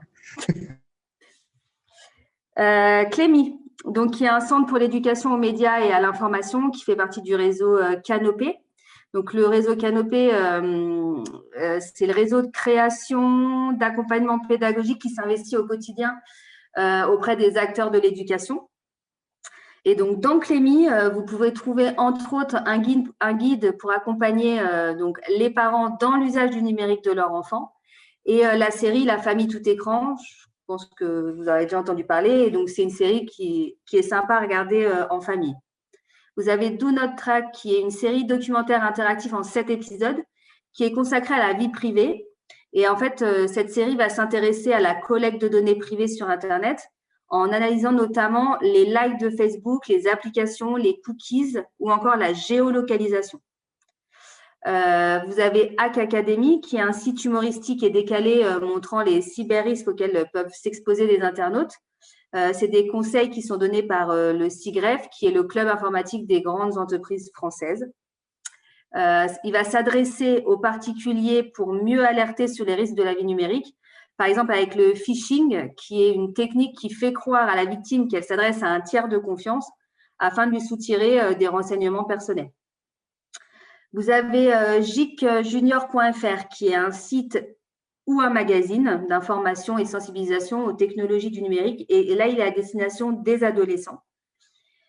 Vous avez la série web série Ludovia, donc c'est les jeunes et le numérique, qui va décrypter les codes et les pratiques numériques chez les jeunes et nous inviter à savoir exploiter les outils numériques et ou les détourner au profit des apprentissages et tout simplement à comprendre comment le numérique fonctionne dans notre société. C'est une série qui est créée par Vanessa Lalo, donc qui est venue d'ailleurs il n'y a pas longtemps à Valbonne, et qui est psychologue clinicienne spécialisée dans les jeux vidéo, les pratiques numériques et leur impact, qu'ils soient cognitifs, éducatifs ou culturels. Vous avez bien sûr Internet sans crainte, c'est un site où on peut trouver des outils numériques gratuits pour sensibiliser au bon usage du numérique. Et vous avez Net Écoute, qui est le numéro vert national destiné aux enfants et adolescents confrontés à des problèmes dans leur usage numérique, anonyme, gratuit et confidentiel. Les écoutants sont des psychologues et c'est un personnel qui est spécialement formé dans la protection de l'enfance en lien avec le numérique. Je voulais rajouter deux petites choses puisque tu parlais de Vanessa Lalo, donc comme on la suit sur Twitter, elle a publié il y a quelques heures là une loi qui vise à encadrer l'exploitation commerciale des enfants de moins de 16 ans sur les plateformes en ligne. Donc ça concerne un peu tous les youtubeurs et les enfants influenceurs. Donc apparemment il y a une loi qui va sortir pour encadrer leur statut d'ici peu. Et je voulais rajouter également un lien dans le chat qui est un Serious Game. Donc, pour les personnes qui ne connaissent pas les Serious Games, ce sont des jeux vidéo, mais avec une vocation d'apprentissage derrière. Celui-ci s'appelle 2025 Ex Machina. Et c'est en fait une sorte de jeu où on doit revenir dans le passé pour trouver à quel moment les photos compromettantes qu'on a postées sur les réseaux sociaux nous empêchent, par exemple, de trouver un travail. Donc, il y a plusieurs enquêtes à faire en ligne et ça nous montre la temporalité des images et des contenus qu'on peut laisser comme ça, les traces qu'on peut laisser numériques au fur et à mesure de notre adolescence et qui peuvent encore venir malheureusement au mauvais moment lorsqu'on est adulte. Donc, je mets le lien dans le chat. Après, si vous ne savez pas ce que c'est qu'un serious game, je rappelle que nous avons fait également avec Stéphane et Stéphanie du SLV une conférence sur les serious games et elle est dans notre YouTube Mutualité française Provence-Alpes-Côte d'Azur. Voilà. Donc, on va pouvoir passer aux questions que je te laisse du coup gérer sur le chat. Je vous mets également… tu peux le prendre ou pas? Tu arrives à le prendre, le lien? Parce qu'il faut que je le mette dans le chat. Tu arrives à le prendre ou pas, Stéphane? Non? Ok. Alors, attends, je vais essayer. Ok. Je m'occupe de vous envoyer le lien du questionnaire à remplir satisfaction. C'est important parce que ça nous permet, nous, de pouvoir nous améliorer d'abord et puis voir si on continue de proposer des actions sur ce sujet. Et là, c'est important aussi pour le groupe parentalité de savoir la satisfaction de cette conférence. Je vous mets également alors là, c'est plus pour les ados. En tout cas, pour ce qui est de Safe Riviera, on a créé un réseau social et un Instagram spécialement pour les jeunes donc collège, lycée, étudiants, sur la prévention et la réduction des risques. Donc, sur Instagram, il y a la thématique addiction, la thématique santé sexuelle, la thématique alimentation et sport. Et sur Facebook, il y a la thématique addiction, santé sexuelle et tout ce qui est sécurité routière, etc. Et peut-être que tu veux parler de ton Twitter et de ton Insta, Stéphane, avant Oui, que je alors, oui, d'accord. Donc, en fait, le général, donc, c'est @SLV Association, mais on a deux autres profils qui sont spécialement dédiés aux promeneurs du net, comme je l'ai expliqué précédemment. Et sur la page d'SLV sur Twitter, bah, c'est beaucoup de retweets justement qui viennent d'Internet sans crainte, qui viennent de Geek Junior, qui viennent de plein de sites, de Vanessa Lalo, qui sont en fait des conseils vraiment à destination des parents. Alors, je vais lire une première question, qui est une double question. Sachant que tout le monde est différent, à quel nombre d'heures pensez-vous qu'un jeune est réellement addict? Est-ce que c'est 6 heures? Est-ce que c'est 8 heures? Et la deuxième partie de la question, existe-t-il une prise en charge hospitalière à Lanval ou dans le 06? Alors, comment savoir si son enfant est accro ou comment savoir si on est accro? Il n'y a pas de distinction, elle est la même que ce soit pour vous ou pour votre enfant. On ne peut pas parler en heures parce qu'on est tous différents. Par contre, ce que je vais vous inviter à faire, c'est ceci. L'addiction, en fait, c'est quand je suis accro à quelque chose, c'est quand je ne peux plus m'en passer. C'est un besoin. Donc, en fait, là, ce que je vais vous demander, c'est par exemple si votre enfant, tous les soirs à 19h, il est sur son téléphone, par exemple. Et bien là, ce soir, à 19h, bon là, c'est trop tard, mais demain à 19h, vous l'empêchez de prendre son téléphone. Vous lui dites non, tu ne le prends pas, on va voir si tu es accro. Et en fait, s'il le vit mal, s'il est stressé, s'il parle mal, s'il n'est pas comme d'habitude, si c'est que il perd le contrôle de sa consommation. Je dis pas que forcément il est accro, mais en tout cas il perd le contrôle qu'il faut peut-être revoir sa façon de consommer. Donc on enlève les notifications pour éviter d'être tout le temps dessus et de le revoir. Mais ça, cette façon-là de dire j'arrête pour voir si je suis accro, ça marche avec tout, hein, que ce soit les jeux vidéo, le tabac, parce qu'on aime tous dire ah non mais moi ça va, t'inquiète, je gère.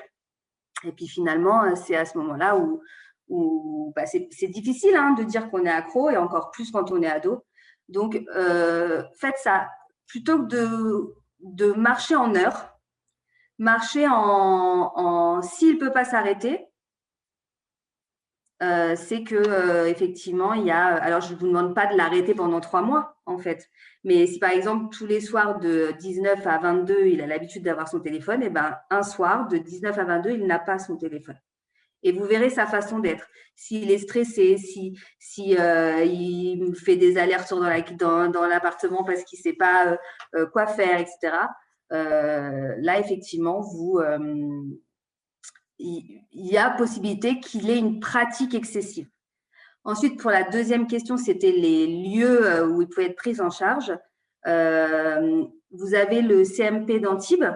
D'ailleurs, il me semble, si je ne me trompe pas, Stéphane, peut-être que tu es plus au courant parce que moi, je ne suis pas trop à Valbonne, mais il y a une permanence au point écoute, il me semble, du CMP d'Antibes. Est-ce que peut-être Thierry, et si Thierry est là, peut-être qu'il est au courant. Et vous avez les CMP, le XAPA d'Antibes, qui peut effectivement suivre votre ado dans sa pratique excessive. Vous avez le XAPA de Nice également, et vous avez tout ce qui est maison des adolescents, où là c'est plus Alors après, ce sera pas je ne pense pas que ce soit médical, hein. Ce sera en tout cas des groupes de parole, des soutiens psychologiques, etc. Oui, donc effectivement, Thierry nous disait qu'effectivement, pour ça, il faut se renseigner auprès du pôle écoute santé. Et donc, il y avait une personne qui avait suivi la première question et qui nous disait effectivement, est-ce que l'addiction n'est pas tant caractérisée par le temps passé, mais aussi par les réactions violentes engendrées par la privation forcée mais nécessaire, hein. Donc là, je pense que tu as répondu sur ce point. Alors, elles ne sont pas spécialement violentes, hein, les réactions, Non, hein. mais elles peuvent l'être, elles peuvent l'être. Alors c'est sûr que si votre enfant jette son téléphone parce que, enfin voilà, ou il est énervé, oui, là vraiment. Mais après, ça peut une personne peut être en manque, en tout cas avoir un besoin, sans forcément être violent. Mais par contre, elle va être différente. Je sais pas, elle va se ronger les ongles. Elle va, voilà, c'est pas, vous attendez pas forcément à quelque chose de violent, mais en tout cas un changement de comportement. Je crois que quelqu'un tout à l'heure voulait poser une question sur YouTube. Je ne l'ai pas vu passer, ou alors je l'ai vu passer, mais je l'ai zappé. Si la personne veut se manifester.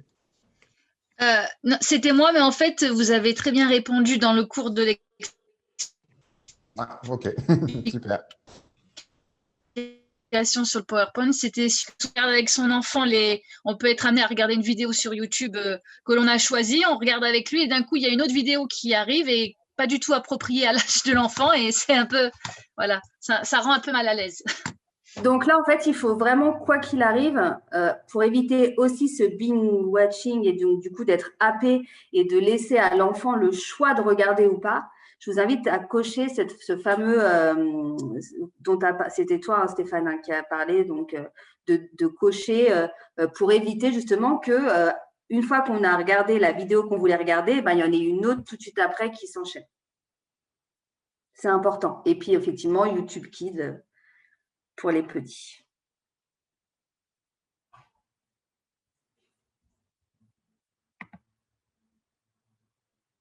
Est-ce qu'il y a d'autres questions?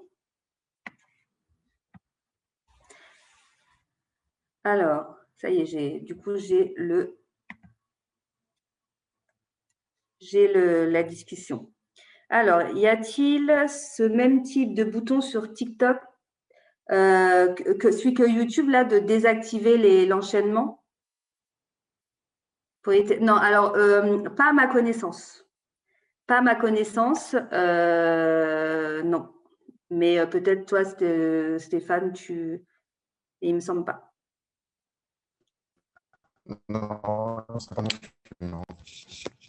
Ah, bien, le tutoriel. Bravo, Stéphane.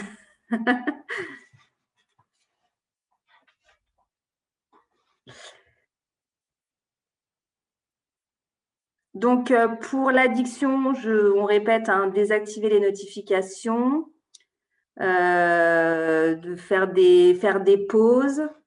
Ah oui, alors l'addiction, ça c'est pareil, c'est pour toutes les addictions, mais elle fonctionne du coup aussi avec les écrans. Il y a des choses qui vont favoriser l'addiction. Donc, par exemple, plus je commence jeune quelque chose, plus j'ai de risque d'être accro. Donc, plus je commence jeune les réseaux sociaux, plus j'ai de risque d'être accro. Donc, il va falloir décaler un maximum les consommations, les premières consommations. Ensuite, vous avez, forcément, si j'y vais toutes les 2 minutes, forcément, la quantité et la fréquence va jouer sur l'addiction. Vous avez également le moment de la journée où vous les utilisez. Le moment de la journée, par exemple, le seul moment où notre cerveau fait une pause dans tout ce qui est addiction, c'est quand on dort. D'ailleurs, sinon, les personnes accro à la cigarette se réveilleraient toutes les 3 heures la nuit pour fumer leur cigarette. Alors, elles se réveillent peut-être, mais pas et fument peut-être, mais pas en tout cas réveillées par le manque de nicotine. En tout cas, c'est le seul moment où notre cerveau fait une pause. Et donc, en fait, si je suis sur mon téléphone le matin, j'ai plus de risque d'être accro que si je le suis juste avant de m'endormir. Pourquoi ? toute la journée, si je le fais à 8 heures le matin, toute la journée, mon cerveau va penser réseau social, écran. Il va y penser toute la journée. Donc, en fait, mon cerveau, toute la journée, il va penser à son addiction jusqu'à ce que j'aille me coucher et que je dorme. Si je le fais à 20 heures, de 20 heures jusqu'au dodo, c'est beaucoup moins long. Ça marche avec tout, hein, même Netflix. Hein, je regarde une série télé à 8 heures du matin. Toute la journée, je vais penser à ce qui va se passer dans ma série, etc., jusqu'à ce que j'aille me coucher. J'ai plus de risque d'être accro. Il y a également tout ce qui est fréquentation. Si autour de moi, je n'ai que des personnes qui vivent réseaux sociaux, qui parlent réseaux sociaux, qui mangent réseaux sociaux, où tout est question de réseau social, eh ben, j'ai plus de risque d'être accro que si je diversifie mes fréquentations et si je suis avec quelqu'un qui parle de voyage, quelqu'un qui parle des mangas. Enfin voilà, je diversifie mes fréquentations, j'ai moins de risque d'être accro.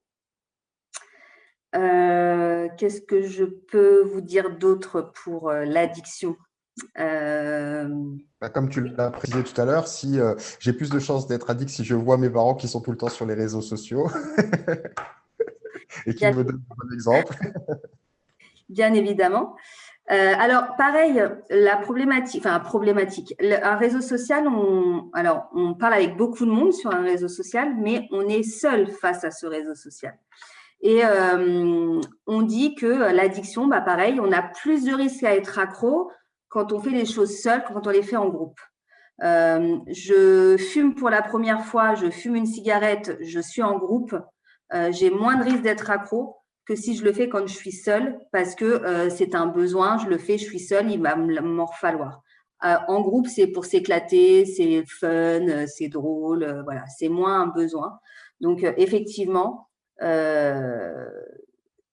il faudrait le faire à plusieurs, aller à plusieurs sur les réseaux sociaux. Donc, accompagnez vos enfants, allez-y en même temps. Alors, merci Philippe et Dany. Consultation gratuite tous les mercredis et jeudis. Voilà, au point écoute. Santé avec une équipe médicale, médecin, addictologue. Oui. Sachez également qu'au CIV, il y a aussi une permanence. Au CIV, il y a une permanence avec Jaïda. C'est ça, hein, Stéphane, qu'elle s'appelle? Oui, c'est ça. Elle est au CIV. Alors, Jaïda, si je peux me permettre, Jaïda Emadou. Merci. Merci Thierry. Alors, je ne peux pas vous dire à quel jour elle y est, mais en tout cas, en passant par les CPE, vos enfants peuvent s'inscrire. Alors, c'est pas anonyme puisque ils doivent louper les cours, mais ils sont du coup autorisés à louper les cours. Il me semble que c'est le jeudi, mais je suis pas sûre. Et donc du coup, mais après tout ce qui se dit reste dans le bureau avec la psychologue.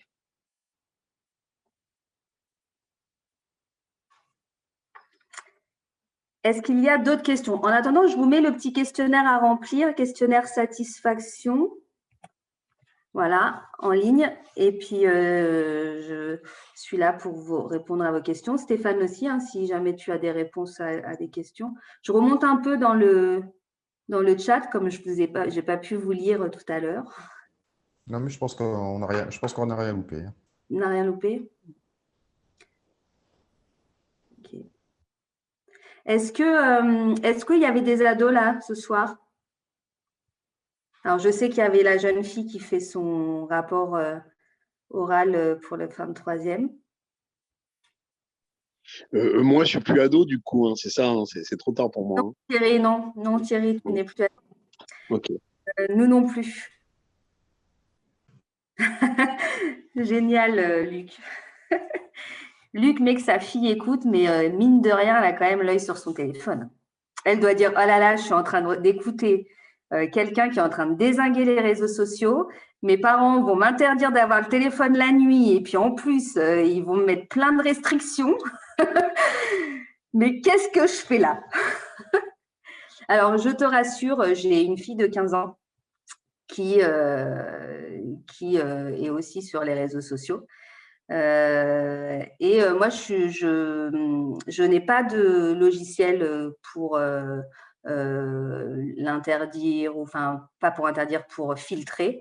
Moi, j'ai opté pour l'échange.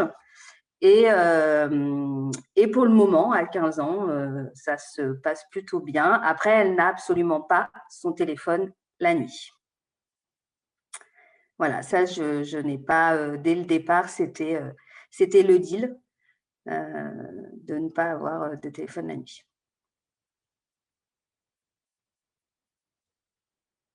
En soi, la nuit, c'est fait pour dormir. Et comme je dis, parce que je fais des interventions donc primaire, collège, lycée, étudiant. Et quand je dis, je ne sais plus ce que je voulais dire, parce qu'en même temps, je lis ce que Luc a dit, qui dit « Quand commence la nuit ?» À partir du moment où ils disent bonne nuit et qu'ils vont se coucher, non? Je ne sais pas. Je ne sais pas. Je ne sais plus ce que je voulais dire du coup sur… je ne sais plus. Pourquoi je vous disais que j'intervenais dans les établissements scolaires, je ne sais plus. C'est parti. Zut. Ah, j'ai honte. C'est la fin de journée. Si ça revient, elle ne se couche que quand je retire le téléphone. Eh bien, peut-être que du coup, retirez-le. Je n'ai pas envie qu'elle m'en veuille, en fait, votre fille, du coup. Attention à l'écoute. Oui. Et en plus, il me met la pression, dis donc. Stéphane, aide-moi. À heure fixe, dit Thierry. Oui, je pense qu'à heure fixe, c'est bien, plutôt que de faire… Après, ça peut être aussi différent pendant les périodes vacances scolaires et les périodes non vacances scolaires. C'est sûr qu'en période vacances scolaires, on peut être plus large et lui laisser le téléphone. Mais pour les périodes scolaires, effectivement, je pense qu'il y a une heure raisonnable, même ça peut être 22 heures, mais ne pas lui laisser le téléphone pour qu'elle puisse l'utiliser toute la nuit. Après, ça, c'est à vous de voir, c'est vous qui gérez votre foyer. Mais c'est sûr que si vous laissez le téléphone toute la nuit, il y aura des forts risques que l'enfant profite des réseaux sociaux toute la nuit. Après, il y a aussi cette histoire de lumière bleue qui peut retarder le sommeil. Donc, du coup, effectivement, il est dit que 2 heures avant le coucher, il faudrait arrêter les écrans. Les parents, il faut qu'ils fassent pareil aussi dans ces cas-là. Enfin, voilà. Et quand on parle des écrans, la télé, tout, quoi. Donc, voilà. Essayez d'être un peu… de discuter avec votre enfant, de savoir quels compromis ils sont prêts à faire. Peut-être avec les petits, ça marche très bien. C'est peut-être de faire un tableau en disant les règles, c'est ça, donc elles sont écrites. Et de l'autre côté, de dire quand si je me fâche, il y a ça qui en moins, ou au contraire, si tu fais bien, peut-être que tu auras plus de ça. Enfin voilà, peut-être d'essayer de… mais pareil, il faut que vous aussi, vous jouez le jeu. C'est-à-dire qu'on en revient à pas de téléphone, pas de téléphone pour tout le monde.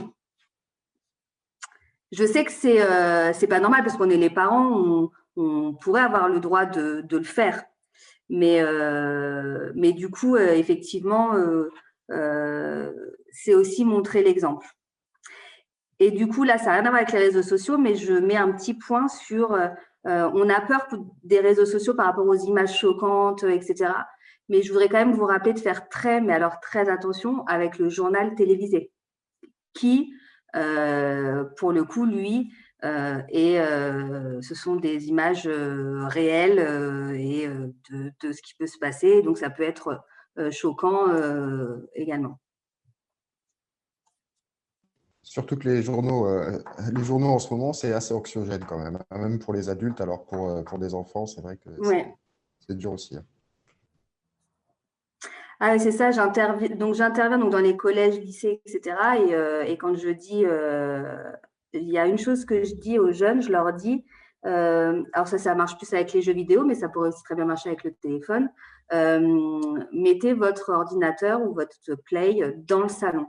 À partir du moment où vous êtes dans le salon avec tout le monde autour de vous, vous allez avoir beaucoup moins envie de jouer, parce que il y a le brouhaha, parce qu'il y a le petit frère peut-être qui vient embêter, parce que nous-mêmes, on va être embêtés si la personne elle est en train de jouer ou si elle est sur son téléphone. Donc voilà, peut-être de dire que le téléphone, c'est que dans les espaces communs et comme ça, peut-être qu'on aura moins envie d'y aller. Enfin, nous, c'est sûr, les parents, les enfants, je sais pas, les ados, c'est pas dit. Et ils sont pas d'accord avec moi, ils veulent pas que je conseille ça.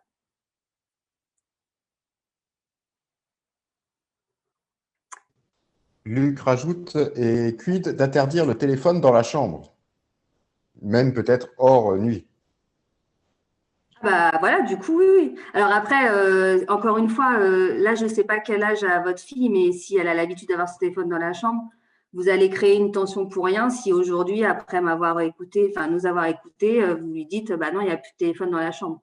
Ça, c'est des choses qui doivent être mises en amont parce que surtout à l'adolescence, tout ce que ça crée comme émotion, comme voilà, si je pense que Luc m'embête en fait. Je ne sais pas si. Non, pas du tout. Elle te précise qu'aujourd'hui, elle aura le droit à tout, elle n'aura pas de restrictions et un bon plat pour ce soir.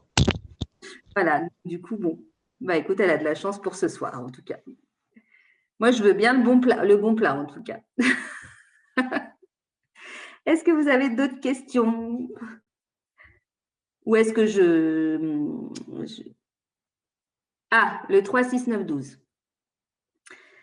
Philippe et Dany ont mis la fameuse…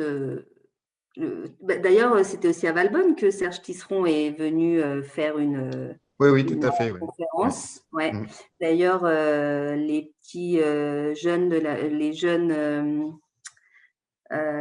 mères, là, je ne sais pas comment on les appelle, je ne me rappelle plus, peut-être que Thierry va me dire, leur avaient posé des questions à Serge Tisseron en lui disant « Mais si vous aviez notre âge, comment vous vivriez le fait qu'on vous dise 3, 6, 9, 12 ?» Voilà. Donc, il avait dit qu'effectivement, ce serait compliqué. Alors, 3, 6, 9, 12, oui. Après, vous pouvez, tout ce qui est règle 3, 6, 9, 12, vous pouvez vous en inspirer. Après, on est tous différents. On élève tous nos enfants différemment. Nos enfants sont tous différents. Pour exemple, là, le confinement, télétravail, enfants à la maison, moi par exemple j'en ai 2, je suis beaucoup plus laxiste sur le téléphone ou les jeux vidéo. Voilà. Et je pense qu'il ne faut pas se mettre de pression en se disant ça y est, ils vont être accros, ça y est, je suis en train d'en faire des… On fait ce qu'on peut. On est des parents, on fait ce qu'on peut, on fait notre maximum à notre niveau. Et voilà, on peut s'en inspirer. Maintenant, si vous ne le faites pas, si ce n'est pas à 3 ans, mais à 2 ans et demi, je ne pense pas qu'il y ait mort d'homme.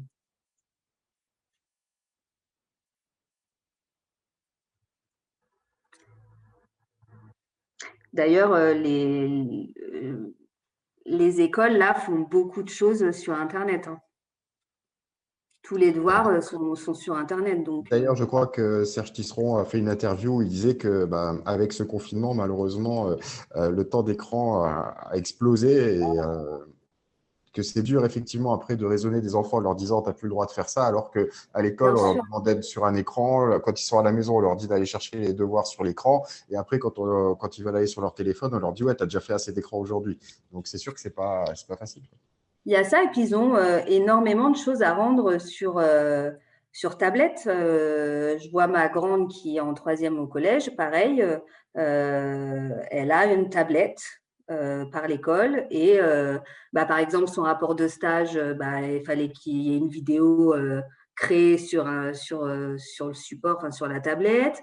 Enfin voilà, beaucoup de choses est demandé sur ce numérique. Mais après le numérique, ce qu'il faut qu'on comprenne tous, enfin qu'on se dise tous, c'est que ça y est, ça fait partie de notre vie. Et donc, en fait, on ne peut pas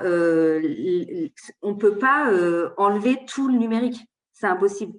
Donc, en fait, on doit apprendre à vivre avec.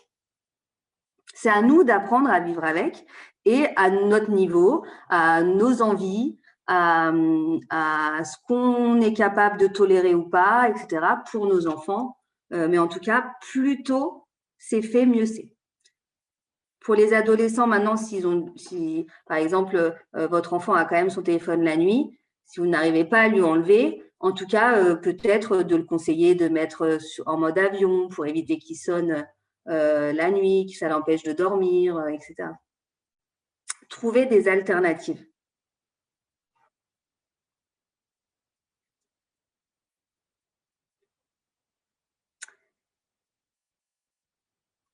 Est-ce que vous avez d'autres questions ou est-ce que on en a fini? On a fait une très belle rencontre parents. J'aurais tellement aimé la faire en présentiel. Jusqu'au dernier moment, j'y ai cru, mais non. Donc, la prochaine, il me semble que c'est sur le cyberharcèlement. Je n'ai plus la date, il me semble que c'est en mai. On espère également qu'elle se fasse en présentiel, mais encore une fois, on ne sait pas. Voilà, en tout cas, j'espère que vous avez rempli ce petit questionnaire autant pour le groupe parentalité. C'est un très bon support. Je remercie 1000 fois SLV et Stéphane pour leur application. Mais avec plaisir. J'espère qu'on aura l'occasion de refaire ces types de conférences. En tout cas, effectivement, plus en présentiel qu'en visio. Mais bon, on s'adapte et il n'y a pas de souci. C'est ça. Et je vous remercie à tous vraiment de vous être connectés. Tous les ados présents ce soir, ne m'en voulez pas. Tous les parents présents ce soir, j'espère que même un minime, je vous ai donné un peu enfin, on vous a donné un peu de confiance aux réseaux sociaux et en l'avenir pour nos enfants. Et puis, j'espère vous croiser dans d'autres conférences. Et voilà, je vous souhaite une très belle semaine à tous. Allez, au revoir tout le monde. Au revoir Justine. À bientôt. revoir. Au revoir. Bonne soirée. Merci.